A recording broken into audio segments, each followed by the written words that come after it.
27 लाख किसानों का कर्ज कमलनाथ जी ने माफ किया था। 100 यूनिट बिजली 100 रुपए में दी थी। महाकाल वन प्रोजेक्ट के लिए 300 करोड़ रुपए कमलनाथ जी ने दिए थे। राम वन गमन पथ के लिए 2200 करोड़ का बजट कमलनाथ जी ने पारित किया था। तो कमलनाथ जी ने झूठे वादे नहीं किए थे, जो कहा वो किया। लेकिन इन्होंने क्या किया? आज कमलनाथ जी ने फिर से कहा है कि पुरानी पेंशन योजना चालू करेंगे। आज कमलनाथ जी ने कहा है कि 100 यूनिट बिजली फ्री देंगे, 200 यूनिट माफ़ कर देंगे। कमलनाथ जी ने कहा है कि जातिगत आधार पर जनगणना करवाई जाएगी। कमलनाथ जी ने ओबीसी समाज को 27% आरक्षण देने की बात कही है। कमलनाथ जी ने किसानों की कर्ज माफ़ी की बात कही है कि कमलनाथ जी मुख्यमंत्री बनकर आ रहे हैं और लगभग 150 से ज़्यादा सीटें जीतकर हम सरकार बना रहे हैं। देखिए क्यों डाल रहे हैं 1000 रुपये? चुनाव है इसलिए। बहनों को खरीदना चाहते हैं। ये 1000 रुपये उन्होंने पूरे 18 साल में क्यों नहीं डाल दिए? और ये 450 का जो सिलेंडर अगर ये देने की बात कर रहे हैं, जो सिर्फ 2 दिन के लिए पेशकश की गई, लेकिन जब लाइनों में लगी, कतारों में लगी बहनों ने कहा कि रक्षाबंधन के दिन भी भाई ने धोखा दे दिया। जनता कमलनाथ जी के साथ है। वो देख रही है कि उनके साथ छलावा हुआ है। कितनी महंगाई आसमान छू रही है। तिल तिल करके मरना पड़ रहा है हम लोगों को। व्यापारियों की क्या हालत हो गई जाकर देखिए आप। आज व्यापारी वर्ग कितना परेशान है, मजदूर परेशान है, किसान परेशान है, कोरोना योद्धा परेशान है।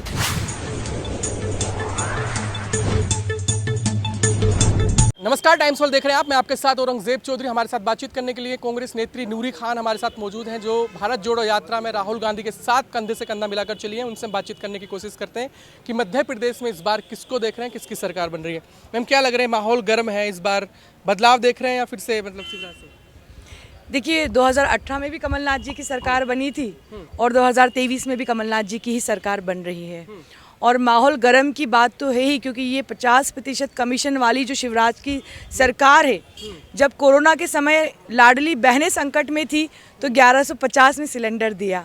और चुनाव करीब हैं और शिवराज सिंह चौहान यानी कि मामा जी जब संकट में आ गए हैं तो बहनों को 450 में सिलेंडर देने की बात कर रहे हैं। लेकिन वो बहनों को और जनता को बेवकूफ़ समझते हैं, जो कि वो है नहीं। और ये सारे वादे चुनावी वादे हैं जो शिवराज सिंह चौहान कर रहे हैं। मध्य प्रदेश की जनता जो है, हर व्यक्ति पर 45,000 से ज़्यादा का कर्ज है। एक ऐसी सरकार जिसके खजाने में फूटी खोड़ी नहीं है, वो 22,000 घोषणाएं कर देती हैं। ये हास्यास्पद बात है। ये शिवराज सिंह चौहान की नोटंकी है। लेकिन वो कह रहे हैं महिलाएं खुश हैं, सिलेंडर हम 450 में दे रहे हैं। महिला बहन का वो लेके आ गए हैं, मतलब हर बहन के खाते में 1000 रुपये डाल रहे हैं। देखिए क्यों डाल रहे हैं 1000 रुपये? चुनाव है इसलिए। बहनों को खरीदना चाहते हैं। ये 1000 रुपये उन्होंने पूरे 18 साल में क्यों नहीं डाल दिए? और ये 450 का जो सिलेंडर अगर ये देने की बात कर रहे हैं, जो सिर्फ 2 दिन के लिए पेशकश की गई, लेकिन जब लाइनों में लगी, कतारों में लगी बहनों ने कहा कि रक्षाबंधन के दिन भी भाई ने धोखा दे दिया। केंद्र सरकार 200 रुपये कम करती है। ये कमलनाथ फोबिया हो गया है इनको। कमलनाथ जी सपने में आने लगे। आपके नेता को तो वो भ्रष्टनाथ बोल रहे हैं कमलनाथ जी को। ये इसलिए बोल रहे हैं क्योंकि तिल मिला चुके हैं। इनके पास बोलने के लिए कुछ नहीं बचा है।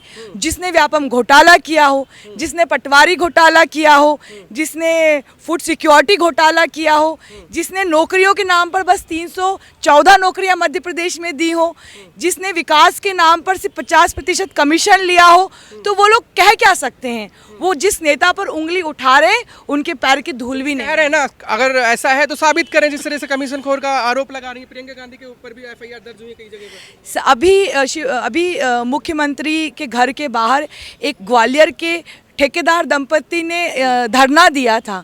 14 लाख का उनका पेमेंट नहीं हो रहा है क्योंकि 50% कमीशन मांगा जा रहा है। तो हमें साबित करने की क्या ज़रूरत है? जो बेचारे 50% कमीशन दे रहे हैं वो खुद साबित कर रहे हैं सड़कों पर आकर।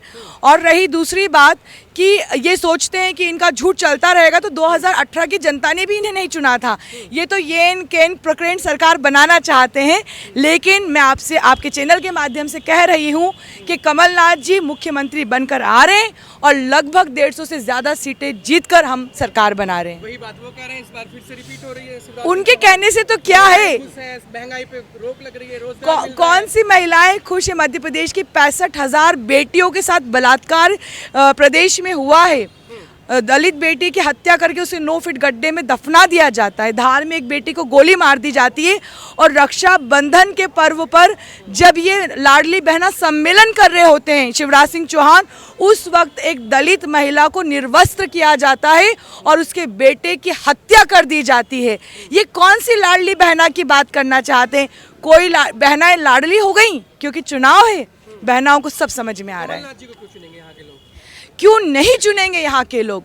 एक ऐसी शख्सियत, एक ऐसे नेता जो घोषणाएं नहीं करते, वचन देते हैं। और 2018 में जो वचन दिए थे उसकी रिपोर्ट जब 19 में प्रस्तुत की गई तो उन्होंने 99% वादों को पूरा भी कर दिया था। मैं आपको गिनाती हूँ कैसे। 27 लाख किसानों का कर्ज कमलनाथ जी ने माफ़ किया था। 100 यूनिट बिजली 100 रुपए में दी थी। महाकाल वन प्रोजेक्ट के लिए 300 करोड़ रुपए कमलनाथ जी ने दिए थे। राम वन गवन पथ के लिए 2200 करोड़ का बजट कमलनाथ जी ने पारित किया था। तो कमलनाथ जी ने झूठे वादे नहीं किए थे, जो कहा वो किया। लेकिन इन्होंने क्या किया? आज कमलनाथ जी ने फिर से कहा है कि पुरानी पेंशन योजना चालू करेंगे। आज कमलनाथ जी ने कहा है कि 100 यूनिट बिजली फ्री देंगे, 200 यूनिट माफ़ कर देंगे। कमलनाथ जी ने कहा है कि जातिगत आधार पर जनगणना करवाई जाएगी। कमलनाथ जी ने ओबीसी समाज को 27% आरक्षण देने की बात कही है। कमलनाथ जी ने किसानों की कर्ज माफ़ी की बात कही है। तो ये जो 11 गारंटियाँ कमलनाथ जी देने वाले हैं, 1500 रुपये महीना और 500 रुपये में सिलेंडर, अगर शिवराज सिंह चौहान में दम है तो देकर दिखाए। कह रहे क्राइम कम हो गया, महिला सुरक्षित है, कहीं भी जा सकती है। तो नेशनल क्राइम ब्यूरो के आंकड़े देख लें। कमलनाथ जी के दफ्तर में तो वो आंकड़े बनते नहीं है।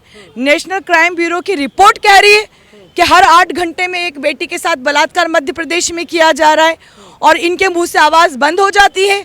ये कौन से आंकड़े बता रहे? खुद वहाँ पर विधानसभा में इनके गृह मंत्री स्वीकार करते हैं कि हर रोज़ बेटी के साथ बलात्कार हो रहा है। तो ये कौन से आंकड़े की बात कर रहे हैं? क्या ये खुद के विधानसभा के आंकड़े झुटला रहे हैं?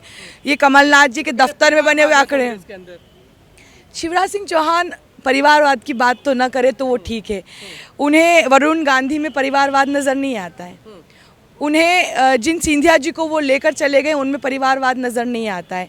ऐसे कई सारे नेता हैं जिनके बच्चे भाजपा में इस और आगे बढ़ रहे हैं। आकाश विजयवर्गीय को देख लीजिए, अमित शाह का उदाहरण ले लीजिए, उनके बेटे को संपत्ति से कितना ज़्यादा फायदा पहुंचाया गया। ये क्या बात करेंगे? ये क्या बात करेंगे हमसे परिवारवाद की? आखिरी सवाल, कितनी सीटें लेके आ रहे हैं? 150 से ज़्यादा लेके आ रहे हैं। हाँ जी। क्यों आपको लगता है कि 150 प्लस? इसलिए मुझे लगता है क्योंकि जनता कमलनाथ जी के साथ है।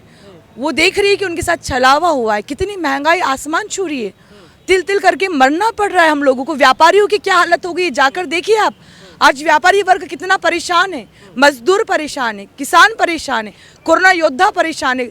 इस प्रदेश में खुशहाल कौन है? सिर्फ ये भ्रष्टाचार और 50% कमीशन खाने वाले।